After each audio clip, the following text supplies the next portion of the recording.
SAU 21 Joint School Board, I find that due to the state of emergency declared by the governor as a result of the COVID-19 pandemic, and in accordance with the Governor's Emergency Order 12, pursuant to Executive Order 2020-04, this public body is authorized to meet electronically.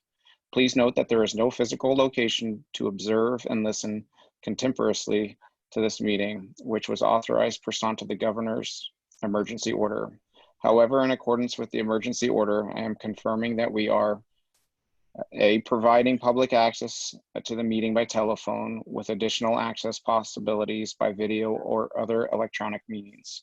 We are utilizing Zoom for this electronic meeting. All members of the SAU 21 Joint School Board have the ability to communicate contemporaneously during this meeting through this platform, and the public has access to contemporaneously listen and, if necessary, participate in this meeting through dialing the following phone number: 929-205-6099 and password 952-257-966, or by clicking the website which is listed on the agenda.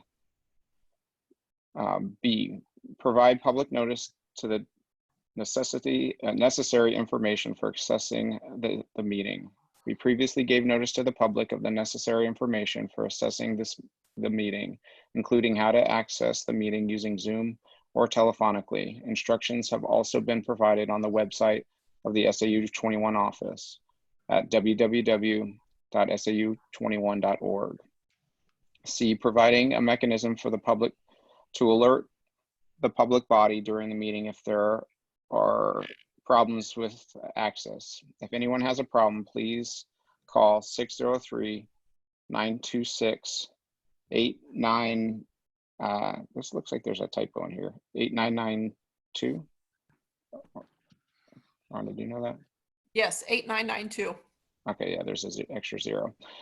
Extension 103, or email at revans@sau21.org. In the event that the public is unable to access the meeting will be adjourned and rescheduled. Please note that all votes are taken during this meeting shall be done by roll call vote. Let's start the meeting by taking a roll call attendance. When each member states their presence, please also state whether there is anyone in the room with you during this meeting, which is required under the right to know law. Aaron Stanton. Here. Alone. Forrest Carter. Is that Forrest Carter? Greg Merrow. Greg Parrish. Yes. Greg Duffy. Here, alone. Henry Marsh. Here, alone. Jessica Brown. Jim Kime. Here, alone. John Bailey. I'm here alone, but in a public access area of my house. Leslie LaFond. Mark Lane. Mike Rabideau. Here. Rebecca Burdick. Here. I'm alone, but again, like I'm in a public, like kitchen, living room. Okay. Sharon Gordon. Here. Same situation. Tom Von Jess. Here, alone. Heidi Terracina. Currently alone, but could have children walking through now and then. Jason Farias. Here, alone. Thank you. Jennifer Hubbard. Here with children. Kelly Huber. Here with children and a snoring husband. Martin Tavasian. I'm here and alone. Nermina Peterson. And Tony Delano. Okay, roll call's been taken.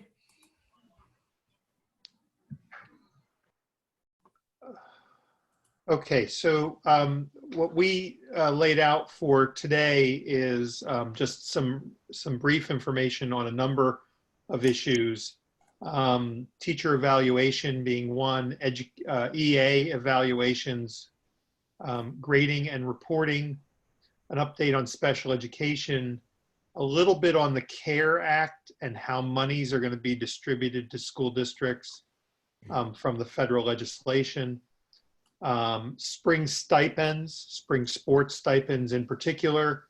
Our online forum coming up and something we're going to do with that. And then an update on goals and connectivity. And if there are other issues you want to ask about, we're happy to try to answer them. So let me start real quickly by saying that yesterday, Governor Sununu gave a press conference where he came as close as I think he's going to come for the moment, but certainly moved toward a closure for the rest of the year. He said that given when the pandemic is supposed to reach its highest point in New Hampshire, that being closer to the end of April, that given what we know about timelines that follow that kind of thing, and until these restrictions can be relaxed, we would probably be looking at late May. So he said it would be very hard. He doesn't see how we could move off of remote learning for the rest of the year. So what we've been told is that he was going to start signaling that, and that it will probably be a week or two until we get some sort of formal announcement on extending this. And of course, we've been planning, and some of the things you're going to hear today are sort of predicated on, an assumption we're making now that certain things we need to do, assuming that we're not going to be back in the physical plants this year. So teacher evaluation, I'll do first. So the good news here is that teacher evaluation cycle was largely done leading up to the renewals that you all did at your last board meetings. So what principals have to do now is make sure that summatives are all done, and we have some tweaking to do because some of the process that's spelled out in the evaluation agreement that we have assumes that I can sit down face to face with you and have a conversation and have you sign a summative. Well, that can't happen right now. So we're having to adapt to that. But the good news is that part of this is done. Now, normally, the next phase of the cycle would begin now for next year. That's going to be very difficult to do. In fact, we probably won't do it. We're talking to the union now about sort of holding off on those pieces, except where someone is not doing the kinds of things that they're supposed to be doing. But in terms of formal observations, holding off. We want teachers to invite principals to visit their online classes. We don't want to evaluate them based on the fact that they're trying this very new thing. We want them to be confident in sort of doing that work without the idea of evaluation hanging over their heads. It doesn't mean that people won't get positive feedback, doesn't mean they won't get recommendations, but there won't be a formal piece of that for as long as we're in the remote learning. But the good news is we are able to finish the summative portion of this year's evaluations. So the EA evaluation process is something we also had to try to adapt, that evaluation process for our paraprofessionals, and I'm going to ask Caroline to talk about that. Thank you. So yes, we're continuing to evaluate educational associates, but we had to adapt it a little bit given the online environment. So for EAs, the process will still be mostly the same as far as filling out. The supervisor will fill out the evaluation form and get contributions from teachers who work with those EAs specifically. But then they will be shared via email to the EAs, and EAs will be invited to have a meeting, but not necessarily required to have a meeting unless there's some kind of concern there that the supervisor would want to discuss with the EA. And then we'll ask for the EA's acknowledgement of the evaluation via email, and hold any meetings that make sense as far as concerns or upon request. And then they'll submit all of those to HR by the end of the month. Thank you. So another major issue that we've been working on, that David's largely taken the lead on, is grading and reporting. Whether, I don't know whether you follow this or not, but across the country, we've seen all kinds of discussions, adaptations of grading systems, ranging from no grades for this time period through people maintaining their normal grading to people going to pass fail and everything in between. So David's been involved in conversations with the principals and the curriculum coordinators, given that, remember, we were working toward a grading system that was more consistent across our school districts, but we weren't there. So given what do we do now in this environment? One thing I will say to keep in mind before David goes into this is some of our ability to do certain things was hampered by the fact, particularly at the high school level, that the NCAA has not changed their grading requirements. In other words, for kids to qualify for certain scholarships, they have to have a certain grading system. And the NCAA is one of the few bodies out there that has not made modifications that allow us to be more creative. Many colleges are accepting pass-fail. Colleges are not requiring SATs. Colleges have been great in sort of making some adaptations, but the NCAA has not. So that hampered some of the high school conversations that the group may have had. David, do you want to, in broad strokes, take people through where those conversations are? Sure, thank you. Yeah, I'll take you through kind of how we came at this. Obviously, we wanted to come at grading and assessment and reporting from the lens of this is non-penalizing for students. It's not their fault that they're caught in a global pandemic. We wanted to be equitable and understand that a lot of kids have working parents, different schedules. Some are taking care of siblings. We wanted to make sure that any sort of grading and reporting system that we put together was equitable to those students. And third of all, as Bill said, consistent. We wanted to promote a consistent approach across the SAU. So yeah, the other thing, kind of background, is while some institutions of higher ed have budged in terms of loosening acceptance criteria, the NCAA has not budged. The way they interpret a pass-fail is basically the lowest possible grade that a student could have received. That's what you get when you get a P from the high school. So we did feel that had the potential to put some students in jeopardy. So we wanted to steer clear of that in terms of the high school. Last is, and I think actually Beth Rossi brought it up today at the principals meeting, the idea of grading and assessment being kind of being a diagnostic tool for us throughout the course of this spring, and maybe even more importantly next fall, just giving us a sense of where students are falling with respect to competency and how students are performing. That's going to be really valuable information coming up for the fall of 2020. So the process was basically we met with curriculum coordinators and representatives from each school late last week. We came up with kind of the bones of a plan. And then we presented that plan this morning with principals and got feedback.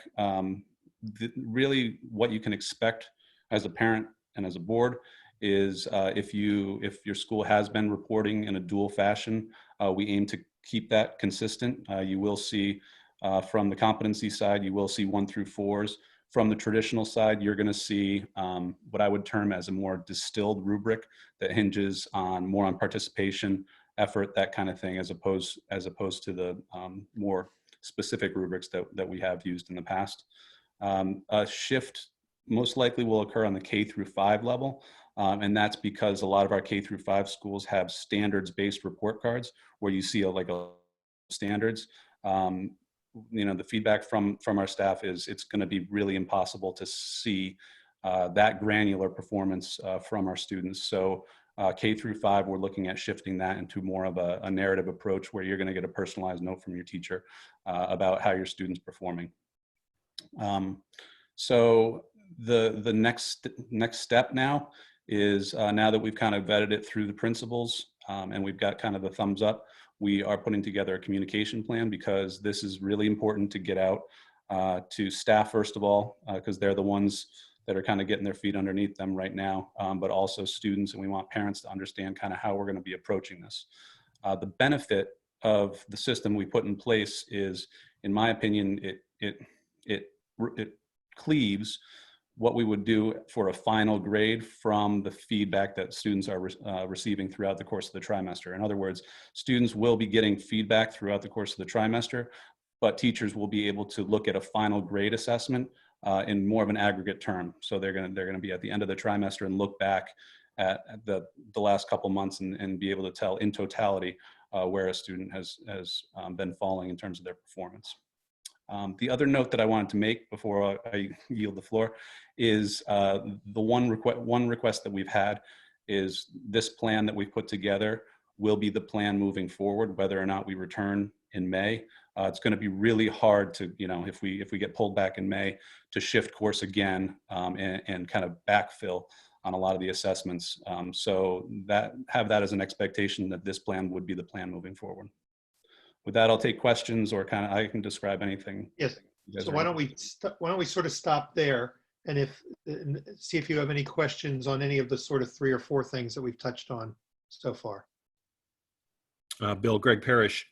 I have a question regarding year-end closures from the governor. Is there any way we could at least get in for a week? And the reason I ask that is I think these kids probably need some closure. And if we can't get 2 or 3 days, they're not going to get some closure here. And I'm not sure what the impact on them that will be. So the answer to that question is it depends. It depends on how much of this is left to us versus how much of it is about the governor closing schools, right? Sure. So we've said last week on our Saturday morning forum, we were asked specifically that, could we figure out some way whenever this is over where the school could be sort of an area for a place for people to come together? And I said then that I think that's a good idea. I think the answer is yes. I can't tell you when that is. Oh, sure. Yeah, no, Yeah. we're in the middle of this still. Absolutely. Right. I just think they need some closure. But I think within the parameters of what we're given for gathering size and things like that, absolutely we would want to do that. Not that it's going to come up here, but just in terms of things like graduation.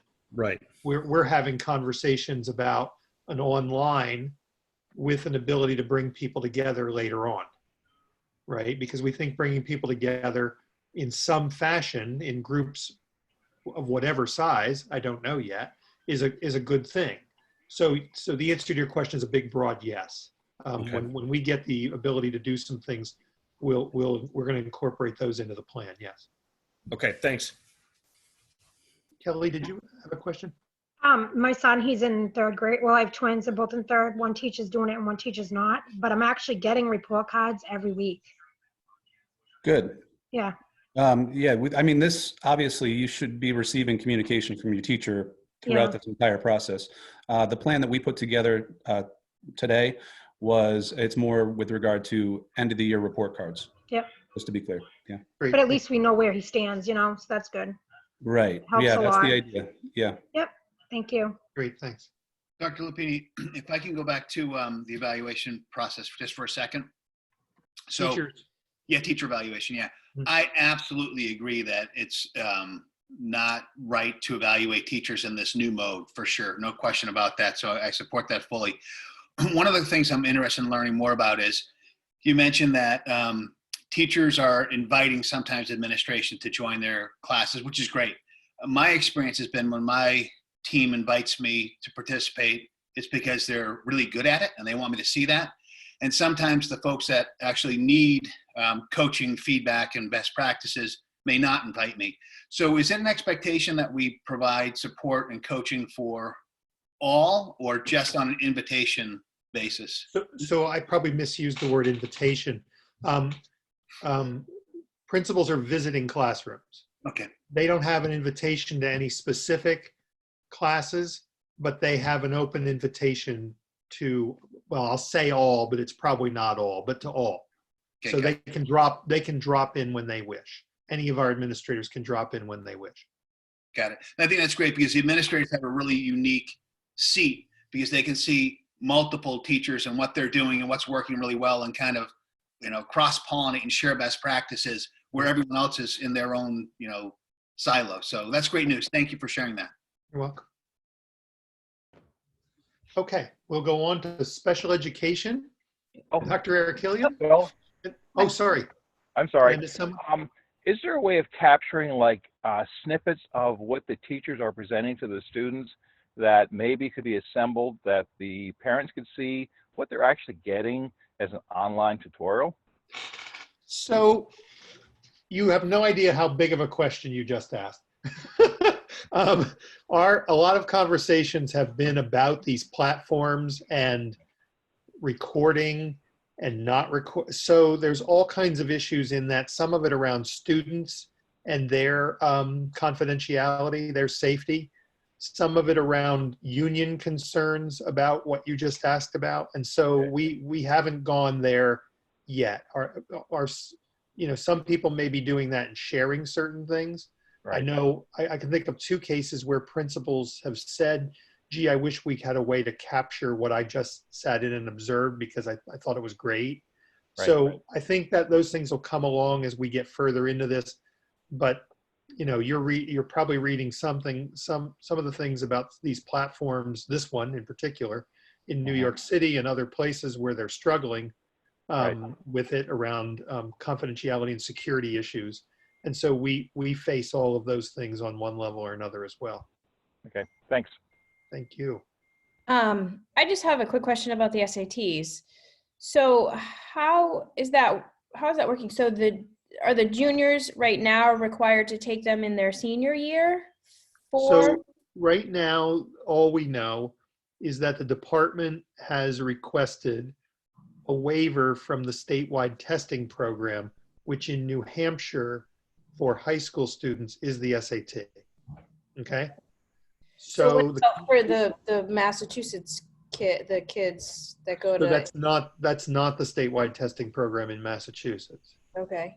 So in Massachusetts, you take the SAT in the same fashion that our kids take it the other times other than that junior year experience. Okay. They sign up, they pay, they go and take it. Those have all been canceled through June. June, right? Okay.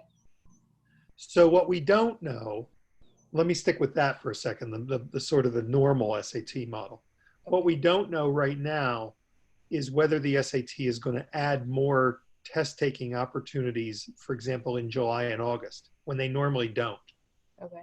So they probably will, again, assuming that we're allowed to bring groups of people together.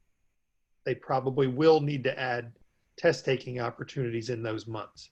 Okay.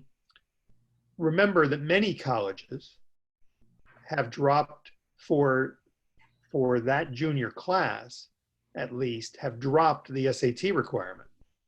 Many colleges have done that already. Okay. And I expect more to follow. Meaning they don't need to take it. There's no That's right. They're not requiring a score. Okay. With respect to New Hampshire students, some parents have argued my child is going to lose that opportunity that they receive under the statewide testing program to sit for the SAT in May. Okay? Because the state's now opted out of it. They've opted out of the statewide testing program. The commissioner would like to reschedule all those statewide tests for September, October. Superintendents have taken a different view. We've argued that he should stick with his original idea, which was to give every junior a voucher, to give every New Hampshire junior a voucher, which is worth whatever the SAT costs, and they could go sign up and take the test when they want, right? All through the fall. Like in any of those testing places, like for Mass. That's right. They'd have a free voucher to go take the test. We don't think we need to take a school day in September, October, when we're going to need those school days to do the SAT. We'd prefer that he just give people vouchers. He has a different view on that so far, but we're still talking. Okay. All right. Special education. Okay. So for special education, we are starting to reach out to parents to schedule IEP meetings. So directors and special ed teachers who are case managers are reaching out, and we have a whole process for holding IEP meetings virtually. So they get the team together and share documents with the parents' permission via email, and get consents via email, get the decisions via email, and then we can enter it into the system. Directors of special services and I are on calls 2 times a week with the Bureau of Student Support to learn all of the new updates, rules and regulations as it pertains to any compensatory education, telehealth sessions that are allowed for related services, and all the rules pertaining to those positions and educational associates also. So we are still holding those meetings wherever we can, and they continue to release new rules literally twice a week. So we're staying on top of that. That's pretty much it for special education at this point. Okay, thank you. The next item is the CARE Act. So money was built into the federal legislation for public school districts. That money, one of the pieces of good news is that it's a directly to the LEA grant. Sometimes in past circumstances, in 08, for example, some of that money had to come through the department, and sometimes departments skim more money off than we would like. But this act designated the monies directly to LEA, school districts. And so we've been told right now that when it happens, and it's going to happen fairly quickly, that we should expect to receive about 85% of what we receive in Title I funding. And that's different for every district. And I'm sure if you're interested in the details, Matt can give you some sort of the details on this, or one of us can. And so, and that what we're allowed to spend those monies on is a pretty wide range of things. We can spend it on technology. We can spend it on materials. It's pretty open-ended, as long as we can somehow draw a line to the COVID-19 emergency, and quite frankly, we can do that with most things. So I'm going to work directly with principals and their grant people on this particular piece. We are trying to be very cognizant of making sure these monies are things that in 08, some of the money that was driven to school districts, one of the key pieces was that we were asked to try to spend those monies in a way that didn't become repeating, because the money wasn't going to repeat. And so can you spend monies in ways to sort of work yourselves out of some problems, to create some efficiencies, those kinds of things. And so that's sort of how we're going at this. We know some people are going to need some additional technology, as an example, those kinds of things. And it's not huge money in some of your districts. It's pretty small, but it is some money, and more in some others. So we expect that to come pretty quickly. There's a lot of talk about sort of a CARE 2, a CARE 3. I think some of those acts may drive even more money to school districts, because there's an anticipation, and I'll just lay this out here. And I've started to talk to a couple of town administrators today, have one other conversation tomorrow, and they're worried about budgets. They're worried about next year's budgets. They're worried about future budgets. They're worried about tax collections. They're worried. And I think Matt would agree with me that we're worried about that. And so we're trying to look for ways to sort of improve efficiencies, and I won't use the word supplant here, but spend money in ways that help us save money or spend more wisely down the road with these care dollars. Let me go on to spring stipends. And again, we'll stop there sort of and see if you have any questions on those items. Matt, do you want to talk about our spring stipends? Yeah, so as you're aware, we do we have extracurricular activities throughout the year. As part of the collective bargaining agreements, we do have set amount stipends for each of that athletic or non-athletic activities that we provide. So Dr. Lupini and myself did meet with the union earlier to come to a kind of a general agreement as to how we would treat those stipends moving forward, because obviously some of them were curtailed. So as part of that discussion, we did decide that we come into agreement that we would be paying out our full year stipends at those full amounts. There are items such as like yearbook, where even it's a year-long stipend, and they will. We do intend that they will finish the yearbook and supply that to the school community. Additionally, we do have our sports in the spring. So if we do reconvene on May 4th and have a shortened spring season, we will be providing the stipend for those positions. However, if we do not reconvene and do not have spring sports, we will not be paying out those stipends.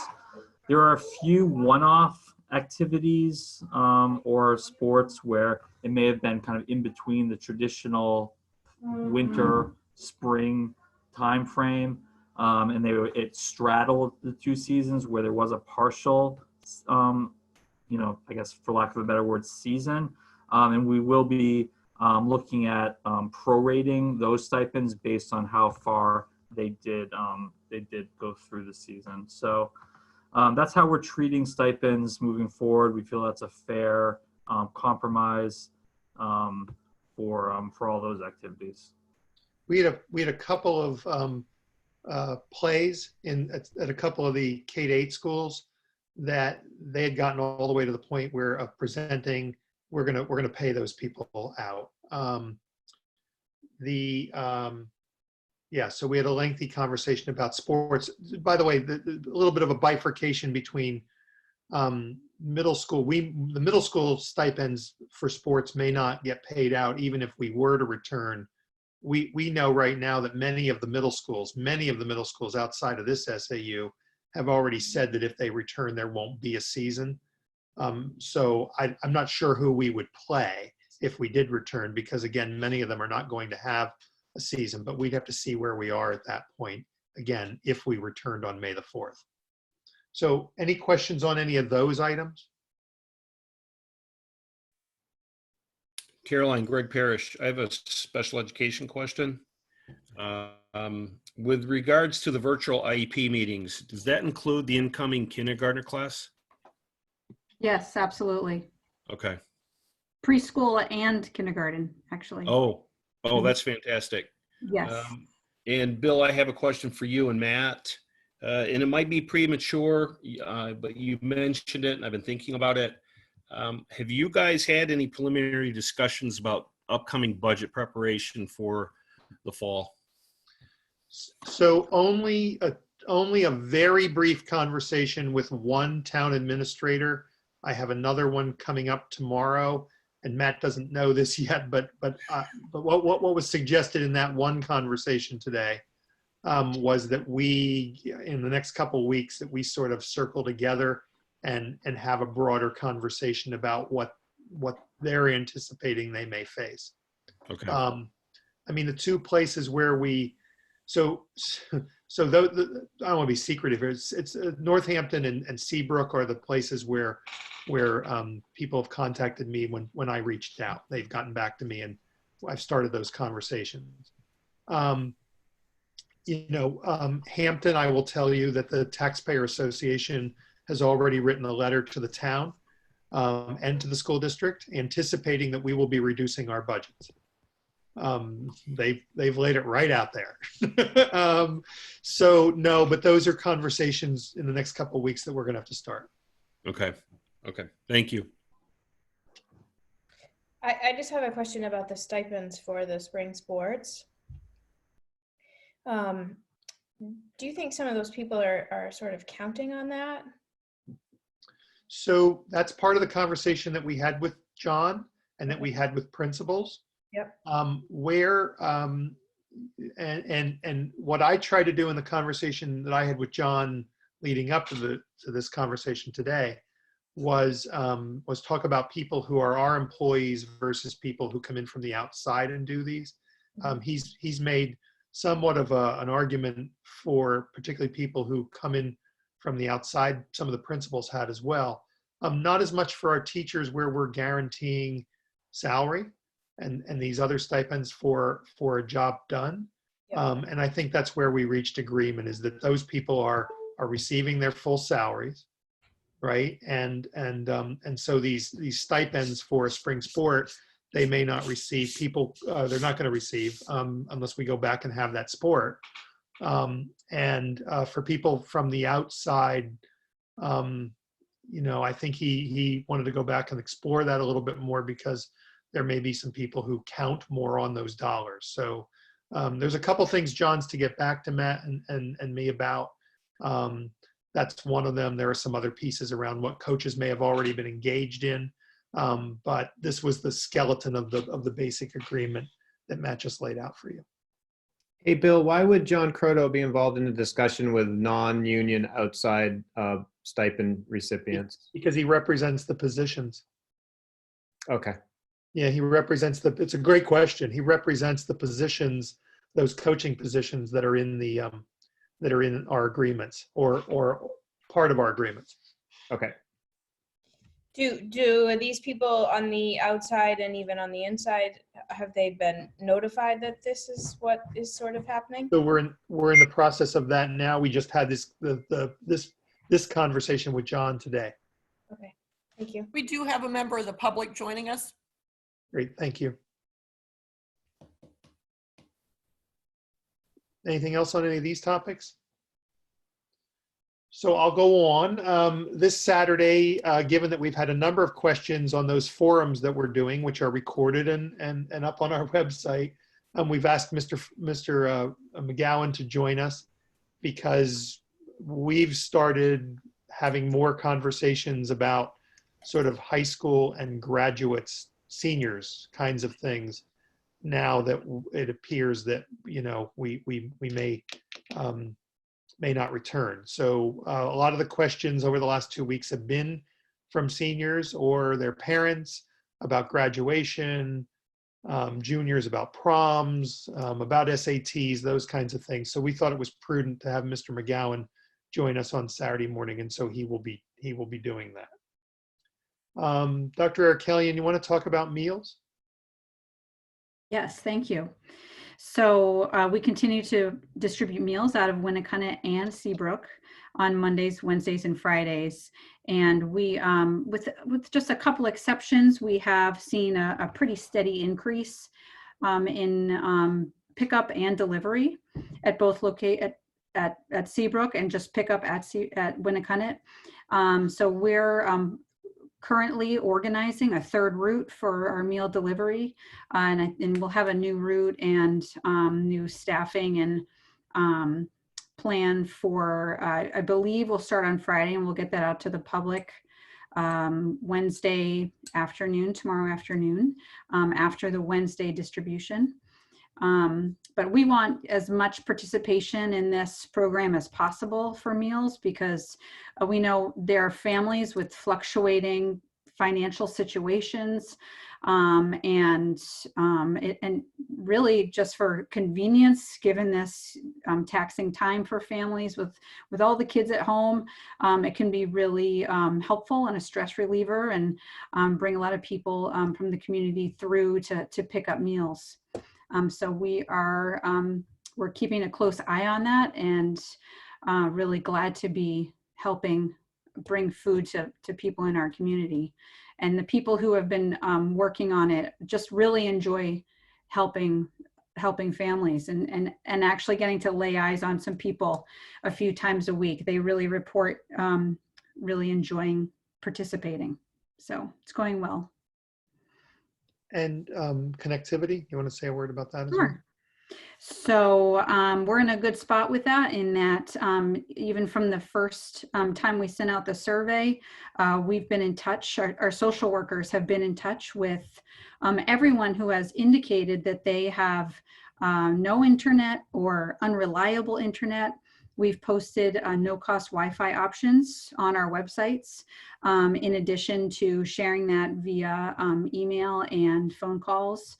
So we've reached out to everybody, and we've called them and reviewed those options and determined who still needed Wi-Fi. And we do have some hotspot devices now that we have offered for pickup, and we've delivered some of them too through the meal van delivery service. So we'll continue to reach out and ask people to call us if they are not having that reliable Wi-Fi for school, and we'll keep going. But I think we're in a good place with it. We still have quite a few hotspots left available for families. Let me just add one other item, that is trips. So we have one or two trips where we are struggling a little bit with vendors. Probably one at Seabrook that's been the most challenging and continues to be the most challenging. We may take the commissioner up on his offer to get his office and the office of the Attorney General involved soon, by the end of this week, in at least that one case, because they're not being cooperative. They're not living up to even the conditions of the insurance policy that some parents purchased, and they're not paying any mind to the letter the commissioner provided us with saying we didn't cancel the trip, the governor did. And so my plan is to be pretty aggressive with these couple three vendors, if they are not willing to refund full payments to families. So that one has moved along, presented itself a little quicker. And so Aaron Milbury continues to pursue that, and I'll be having a conversation with the commissioner probably tomorrow about wanting to involve the Attorney General. Anything on any of those items? Can I make a suggestion? Please. That, with respect to the vendors, I would think that they would hate to see the media get involved with Yes. them. Yes. And if you're going through the education department, state education department, and the Attorney General, if it's going through the Attorney General, it's wide open for the media. Whether Yes, it's the union leader. And I think that from a, not just political, but for for our district to look at this, that we're proactively trying to get the money back to the parents. And I think that the people in the community would applaud our district, our cooperative, going after this money from the vendors. And you're talking about 3 vendors, and you pursued everything going through the Attorney General. And I would think that the vendors would hate to see whether it be on Channel 9 or the Union Leader or one of the local newspapers. Yeah, Um, we thank you, Henry, for that. We also, we have been contacted by one of the major stations out of Boston mhm. that is interested in this topic, and is interested in our struggle. And so far I've held off, but I'm getting less patient given the lack of return phone calls that we're experiencing now. Well, we have a meeting on Wednesday from the Mhm. Winnicott board, and we'll see if we can muster up some support for you. Thank you. Any questions on any of those topics, or quite frankly, anything else? Yes, Bill, one question. Are you able to actually release the names of the vendors you're having issues with? Not right now, but I will. All right. I'm planning on it, Mike. Okay, thanks. Well, you have 2 votes there. Yeah, exactly. Caroline, Greg Parrish, do you have enough staff for your meal program as it increases in size? Thank you. Good question. I believe we do. Okay. I continue to be impressed that when I put the sign out sheet with additional weeks as we learn about extended remote learning, the spots fill up within an hour or 2. Oh, that's great. Yeah, it's really great. Bill, I just want to comment on the Saturday morning webinars. I watched the first one on tape, and last week I watched the other one live. I think they're great. I think you're getting some good feedback. I thought there were some really good questions last week, and I hope it's helping. I think it is. It absolutely is. It's Yeah. helping us. And off the top of your head, I know the first week you had 100 or so participating. How many last week? No, the first week there were almost 160 at the high point, and last week I think we're in the 80s at the high point. So I joked today that we're bringing in Mr. McGowan to help pump up the ratings. Okay. No, I think they're great. So I just wanted to share that. Thank you. I have 2 questions. Go ahead. Are the meals, are the kids getting a variety of things? Like, I know it's 3 times a week, so are they getting a variety? And then my other question was for the high school, does Winnicott require the community service? And if so, are they still gonna, require that the seniors have a certain amount of hours before graduating? So as far as the meals, I do believe that the nutrition directors are mixing it up. They've talked about different options, particularly at Winnicott, offering different things, even needing to be heated up. And they're working to kind of have an aligned menu from both schools. So that's what I've heard. I don't know, Matt, if you know more details, that's what I've heard from that. And then as far as community service. Yeah, I can speak to that. So Deb Craft, right now, she is logging community service hours, believe it or not, in this remote learning. I can't speak to whether the requirement will stay in place. That's something we've just got to follow up with the high school administration. But it's not required of our high school students to do community service, like some high schools, right? I think that was the question. Right. Matt, did you have another comment on the meals? No, I just wanted to comment that yeah, we did make some significant efforts to align the meals from both Winnicott and Seabrook.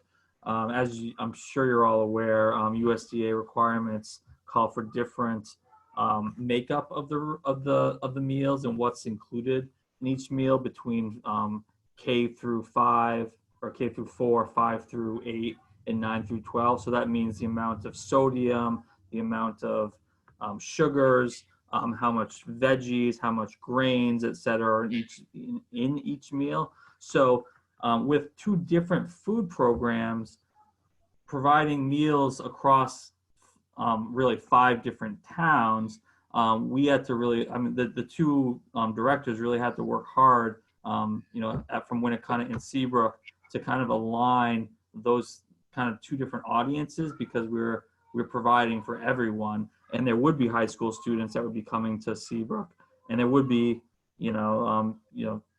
people from younger students coming from from the other towns. So we kind of went with the highest common denominator, and we went with where we're trying to provide the best quality meals, the highest quantity of food that we could, while still maintaining those USDA requirements. So it's, it takes a little coordination between those two food service directors, but I've heard some really great feedback as to the quality, and we're always trying to improve those meals. And it's difficult because we are having some supply issues as far as getting fresh produce, getting fresh foods for those departments, but hopefully we'll be able to maintain that high level of quality. Hey, Matt, with the increased demand for food going out to families, which is super important. So I'm so glad that we're able to do this. And with this being kind of taken on by two schools, districts, do we need to do anything with our budgets to kind of reimburse or reallocate or increase funds in that area to make sure that we're taking care of what the students need?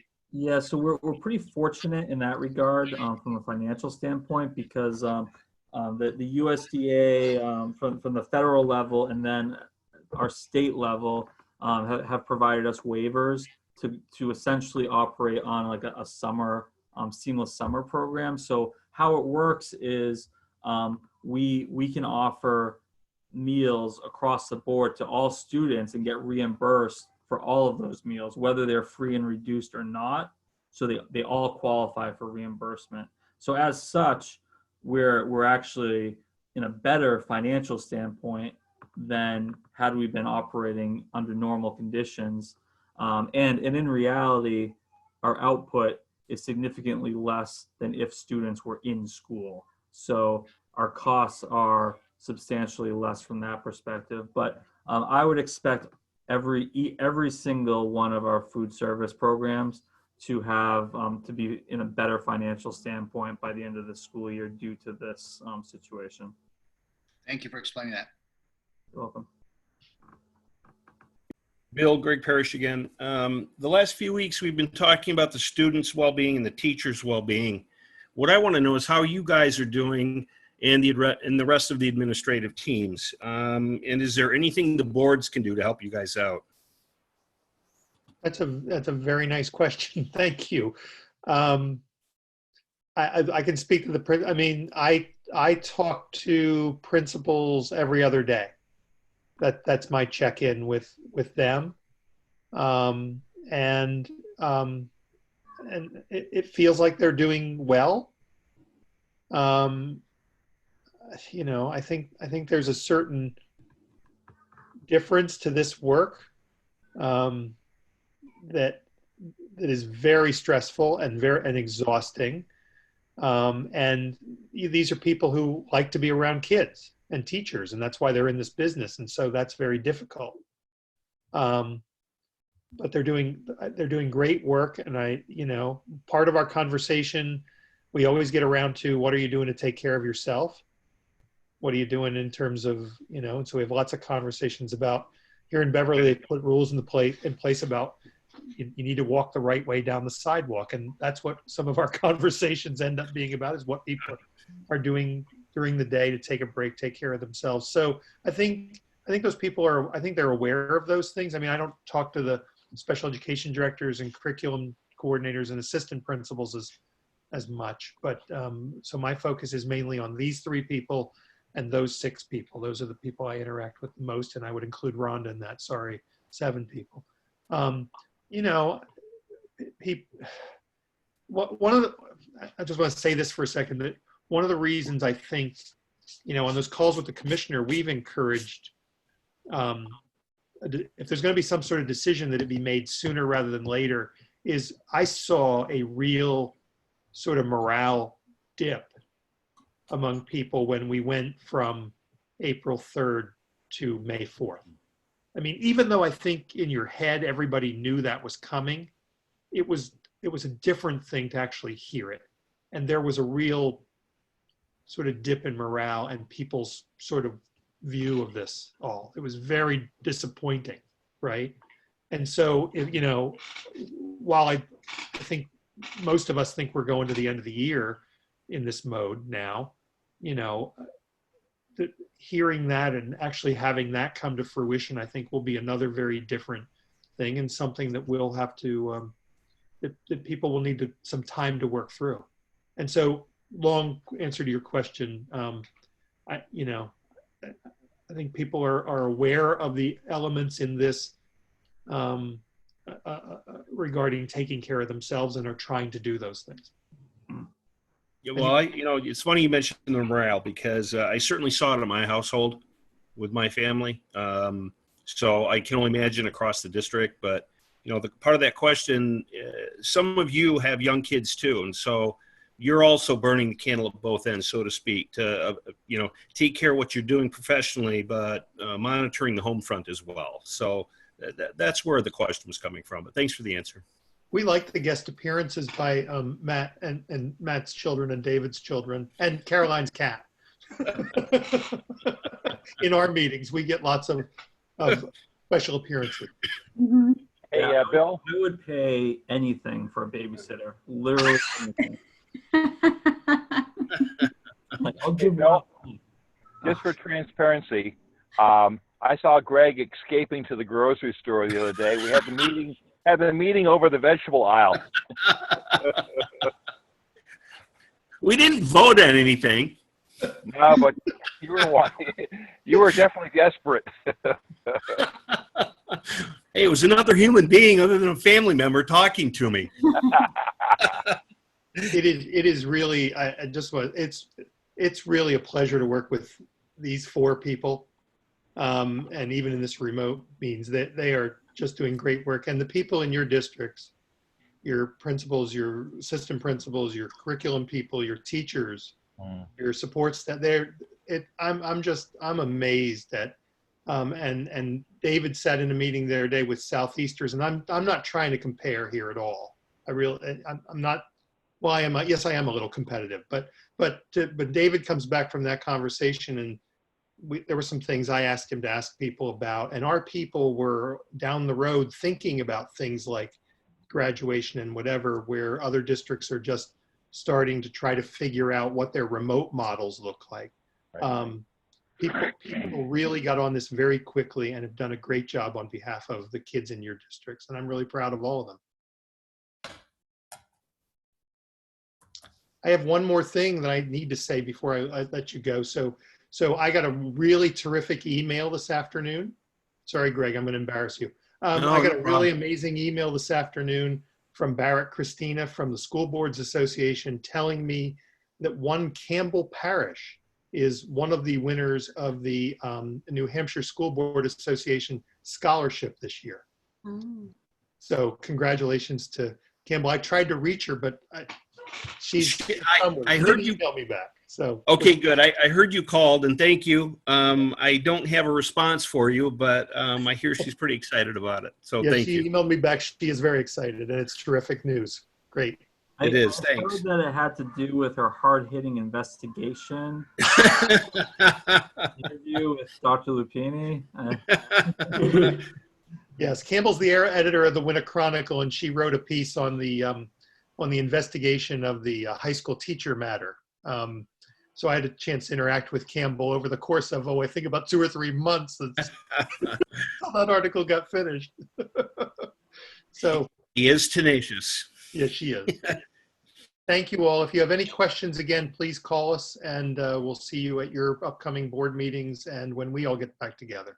Okay. Bill, do we need to do a open it up to any public comment that's on the agenda? We do not necessarily need to hold a public comment. Rhonda, do we have it on the agenda? We do have it on the agenda. Okay, so you certainly can. So I'll just do it just in case.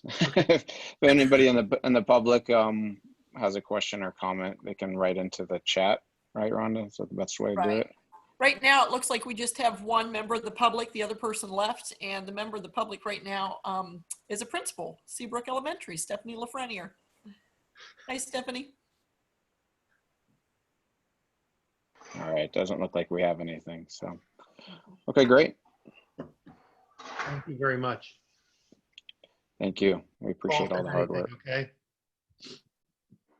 Thanks. Bye. Thank you, Bye-bye. Stephanie. Oh, we do have a chat. Yes. Stephanie just said to thank you all for your support. Thank you, Stephanie. Do we Yeah, need a motion to adjourn? Yeah, that's a Second. good question. Second.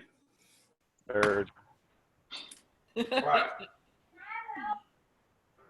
need a roll call. No. Can we just raise our hand? Yeah, we can just wave. All right, we got a majority. We're good. Thanks, everyone. Thank you. Thank you. Thanks, Have a everybody. good night. Thank you. Thank you. Thank you.